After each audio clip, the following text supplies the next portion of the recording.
Nós estamos num momento muito delicado da história do nosso país. Talvez não haja em nossa história um momento tão preocupante como esse aqui. Nós temos visto, nos últimos anos, o país mergulhando numa crise moral. É uma crise financeira, é uma crise política, mas antes de qualquer coisa, ela é uma crise moral. Você que fez o módulo História da Igreja comigo, você já tem mais fundamento e mais discernimento, porque eu te trouxe informações das raízes da maioria dos partidos de esquerda. Eu não consigo entender líderes evangélicos que se dizem marxistas ou socialistas. Por quê? Eu já contei essa história aqui inúmeras vezes. Eu sou descendente de russos e polacos que fugiram da Revolução Comunista em 1917.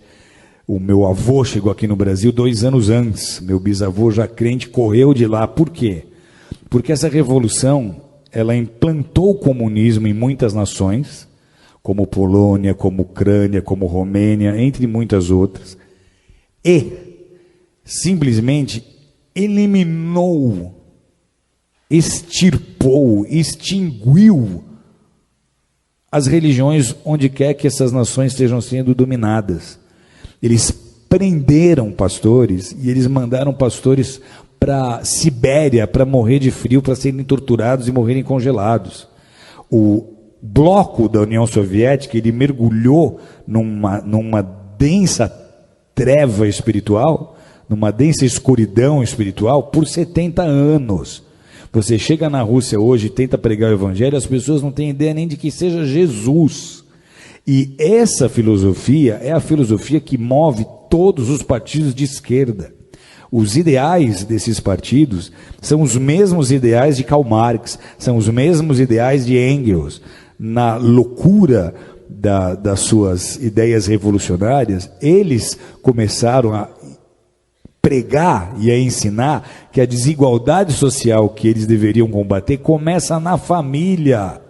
Eles começaram a dizer que antigamente, se você lê a literatura que fundamenta as ideias desses partidos, eles começaram a pregar que a desigualdade social ela começa na família, porque lá atrás, segundo eles, quando nós viemos dos macacos, não havia marido e mulher.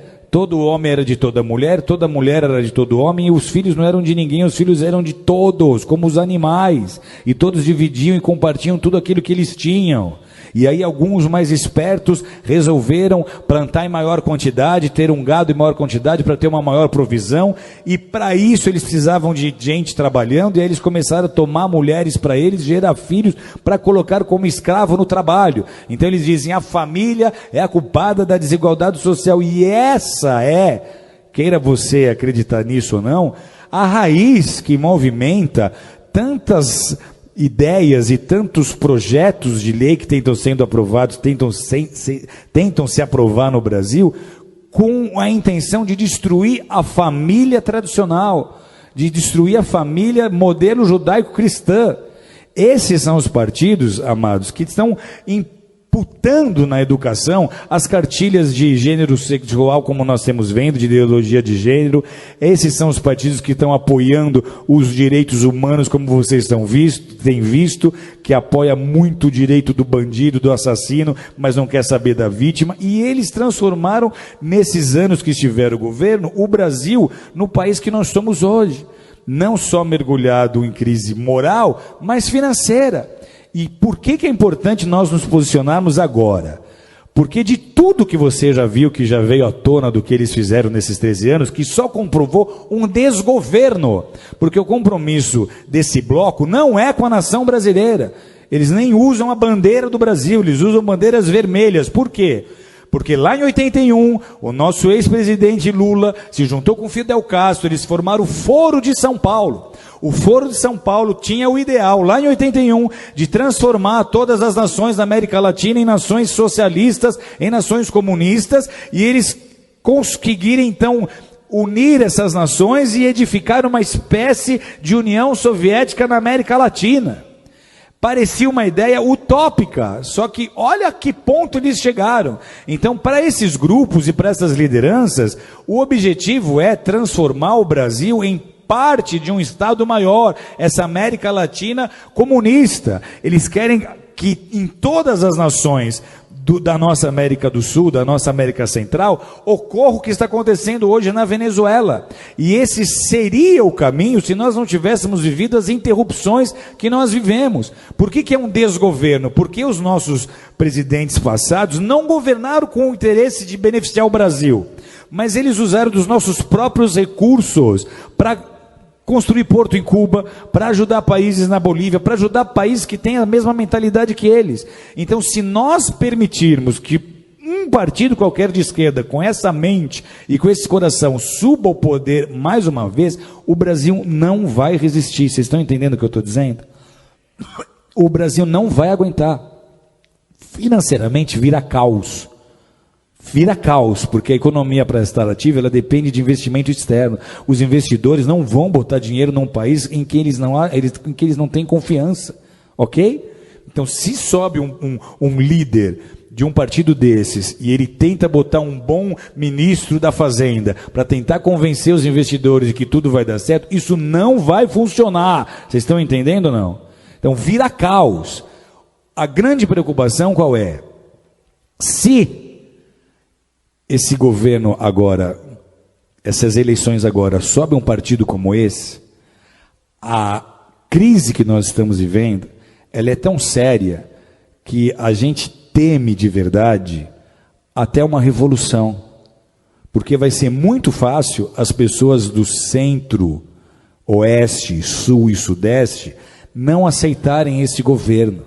Vai ser muito fácil nós começarmos a ver manifestações políticas sérias. Vai ser muito fácil a população começar a exigir uma intervenção militar. Uma intervenção militar era um assunto nem cogitado em rodas de bar há 2, 3 anos atrás, mas hoje está se tornando um assunto em pauta, porque se nada acontecer, amados, alguém aqui conhece alguém que morou na Venezuela, que veio da Venezuela? A Venezuela, até muito pouco tempo atrás, era um país próspero. Eles têm petróleo. Sabe o que falta hoje na Venezuela? Falta papel higiênico. Sabe o que aconteceu há 4 anos atrás? Eu estou numa sauna, no Vale Nevado, conversando com um venezuelano que tinha ido esquiar. E ele conta, a Venezuela está faltando papel higiênico. Isso há 4, 5 anos atrás. E eu falo, mas como é que começou isso? Ele fala, começou como está acontecendo com o Brasil. Começou trazendo médicos de Cuba. Então, tudo que eles fizeram na Venezuela, eles iam tentar fazer no Brasil. Se nós dermos a oportunidade deles subirem ao governo de novo, não será mais como foi da primeira vez. Você não vai ver o Lulinha paz e amor. Você vai ver o Lulinha revolucionário que vai tentar implantar o modelo político que ele acha que é o melhor para o Brasil. Sabe o que acontece com a igreja num cenário como esse? Tem ideia ou não? Primeiro, os nossos valores já estão sendo desprezados. Nós, para eles, somos o ópio do povo. Eles não veem valor naquilo que nós fazemos. O marxista raiz, ele é ateu. O evangelho para ele não significa nada. Ok? Então, para a igreja, esse é o pior cenário possível. Deus está no controle, sempre esteve, sempre estará. Mas a gente transforma uma nação com oração e com consciência na hora de votar. Em 1979, eu estava entrando no exército e comecei como soldado e depois como cabo e cheguei até sargento do exército. E no exército eu tive acesso a um livro e esse livro eu já li várias vezes. O nome do livro é Torturado por Amor a Cristo. O autor do livro é o pastor Richard Urban. Eu tenho a 5ª edição deste livro. Veja bem, o livro que eu mais amo na minha vida é a Bíblia Sagrada. Mas o exemplar mais antigo da Bíblia Sagrada que eu tenho tem cerca de 25, 26 anos. Mas o livro Torturado por Amor a Cristo, eu tenho ele desde 1979. Há 41 anos. Interessante é que eu, como escritor, já publiquei mais de 30 livros. E muitos dos livros que eu já publiquei, eu não tenho nenhum exemplar deles mais. Esse livro, Torturado por Amor a Cristo, é muito importante para mim, porque ele fala do comunismo. Na contracapa deste livro está um pequeno relato do seu conteúdo. Vejamos, abre aspas. Crentes eram pendurados em cordas de cabeça para baixo e açoitados tão severamente que seus corpos balançavam de um lado para o outro sob a força das pancadas. Eram colocados em refrigeradores, celas refrigerantes, tão frias que se formava uma camada de gelo na parte interna.